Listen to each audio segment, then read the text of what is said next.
Ew, what's that smell? Me? No, it's love in the air. I'm Darby Schneider. Today we'll be bringing you all the important news from Garden City High School. I'm Hunter Manley. On today's edition of Buffalo News, we'll tell you about the play starting this Saturday. And you don't have to be alone today. You've got us! It's Wednesday, February 14th, Valentine's Day! Ah.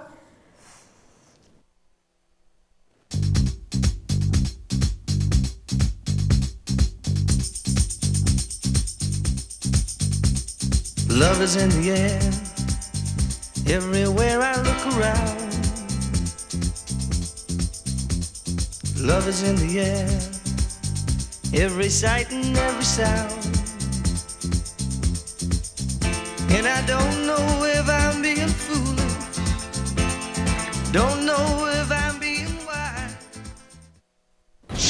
Now our top story. The GCHS Drama Department will present the play Peter and the Starcatcher this Friday, the 17th at 7 p.m. and Saturday and Sunday at 2:30 p.m. in the Garden City High School auditorium. The story of Peter and the Starcatcher upends a century-old story of how a miserable orphan comes to be the boy who never grew up, aka Peter Pan. Ticket prices are $5 for students. Tickets may be purchased at www.gchsdrama.booktix.com. The box office opens an hour prior to production for purchase of tickets at the door. Speaking of tickets, there will be a special Valentine's Day prom ticket promo. Today, get your tickets at lunch for $65. Credit will be accepted. After today, tickets will go back up to $75. The American Red Cross urges eligible donors to give more life by donating blood in the new year to help circulate the love. The American Red Cross must collect about 13,000 units of blood every single day to maintain the blood supply. Give more life this February at your local blood drive and help save up to 3 lives. The blood drive will be held here in the practice gym tomorrow, 9:30 a.m. to 2:30 p.m.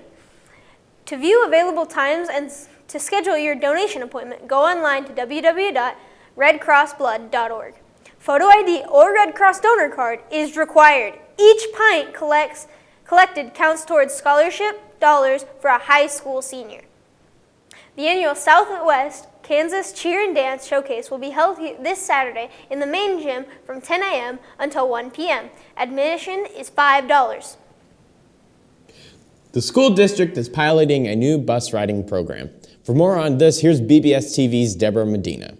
Currently, USD 457 is piloting a bus tracking system. This new high-tech system will be piloted by Garden City Public Schools for students who ride a school bus in the district. Charles Stillian, Director of Transportation, explains how his idea of this innovation came about. We'd had some issues a couple of years ago when I first started in this position where we lost some intermediates in our kids. School didn't know if they got on the bus. We didn't know if they were on the bus. We had cameras on the bus. We could go back and look and see if they had gotten on. But that was kind of a long process. We are getting scanners on the buses to have ID cards for the students that they'll be able to scan on and off the buses when they get on the bus at their stop. They'll scan on when they get off the bus at their destination, whichever school they're at. Hopefully it will prevent any lost children. We just want to make sure that we know where all of our students are at all times when we're taking them to and from school. Next year we will have every bus in the fleet being able to have that method. Right now we are only doing high school buses, Kenneth Henderson buses, Bernadine Sitz Intermediate Center buses, and Plymell Elementary. There is a new application where parents will be able to access via any smartphone, tablet, or computer that is connected to the internet to check on their child to see the location of the school bus and its estimated arrival or drop-off time. The parents will have a distinctive username and password provided by the district so only they can access the app for their child. The program will display the school bus's location on a map as well as the estimated time of arrival to a specific student's bus stop. The school bus's location is automatically updated every 5 seconds. The estimated time of arrival of the bus is recalculated to accommodate any delays due to traffic while en route. The program has a number of additional functions, including an alert function that will inform parents if there is any delay in the route or temporary changes in their child's bus number. Parents will also receive notifications alerting them to changes in the bus schedule and district-wide announcements. This will eliminate the need for students to stand outside for long periods of time waiting for the bus and help the district increase its level of communication with parents. The system is at different grade levels to see how effective it is. Maria Isabel Morales Carrera is a student at Garden City High School. She explains her views of the tracking system.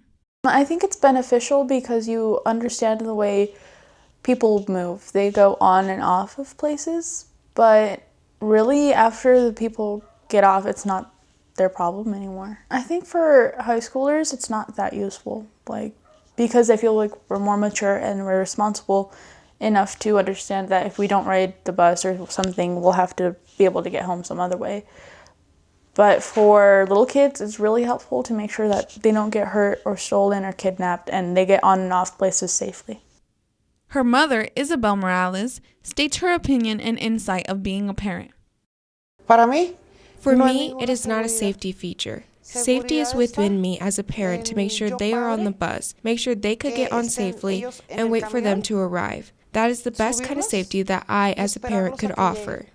Welcome technology for the people that need it. I also need it, but in this case with the buses, personally, I don't need it. The pilot program started on Monday, January 22nd. Stillian looks forward to seeing how this innovation will work, making fixtures so that by next year, all of Garden City's public schools may have this piloting system. For BBS News, I'm Deborah Medina.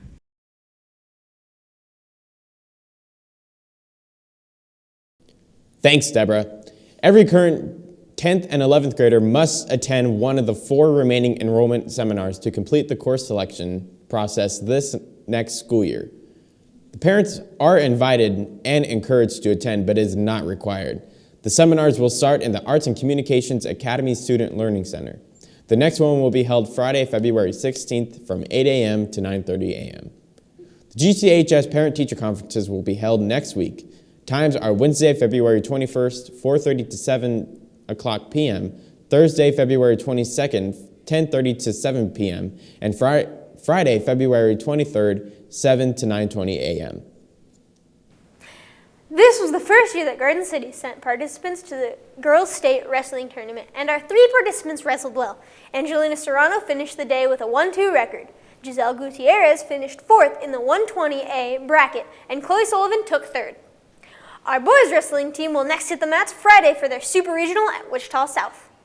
The boys basketball team captured another Western Athletic Conference win on Friday against Dodge City by the score of 68-53. Leading scorers for the Buffaloes were Garrett Dahl, who poured in 14 points. The win takes their overall record to 11-7 and 5-1 in the WAC play. Next up for the Buffs will be a showdown against Hayes for the share of the lead in the Western Athletic Conference on Friday. Tip-off will be at 7:30 p.m. Of course, if you can't make it to the game, we will live stream it on our YouTube channel. Just search up Garden City High School Buffaloes and subscribe. The Lady Buffs lost a heartbreaker against Dodge City last night. They fell to the Lady Demons 33-29 on senior night. Leading the way for GC was Josie Calzanetti, who scored 13. The Lady Buffs will take on Hayes this Friday. They'll hit the hardwoods starting at 6 p.m. The Buffalo bowling team will next hit the lanes for the WAC tournament. It will be held in Great Bend tomorrow. And that's all for your winter sports and activities. We'll be right back. Stay tuned. Alzheimer's is a deadly disease in the brain that destroys memory and brain tissue. It is progressive, with symptoms usually appearing in patients 65 years of age or older. Gradually, the patient loses the ability to remember recent events, and as it progresses, the patient suffers from mood swings, loss of motivation, the inability to care for themselves, and social withdrawal. There is no known cure for this disease, which affects more than 5 million people in the U.S. alone. However, you can notice Alzheimer's symptoms early, before it gets serious. You can help a victim of Alzheimer's get an early diagnosis, whether family member or friend. Being caught unaware and unprepared is the worst thing that can happen for everyone involved. So, if anyone you know over the age of 65 is exhibiting the early symptoms of Alzheimer's, pay attention. Don't write it off as just aging. Their lives may be in jeopardy. You can be the difference between a victim's longevity or a life cut short. For more information on how you can make a difference, visit alzheimersassociation.org.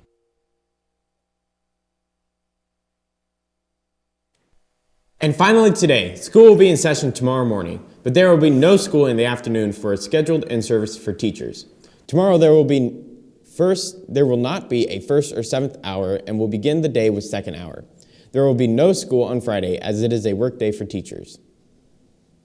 Thank you for joining us today on Buffalo News. Do you have a Valentine yet? No. Do you want to be mine? Also no. Love.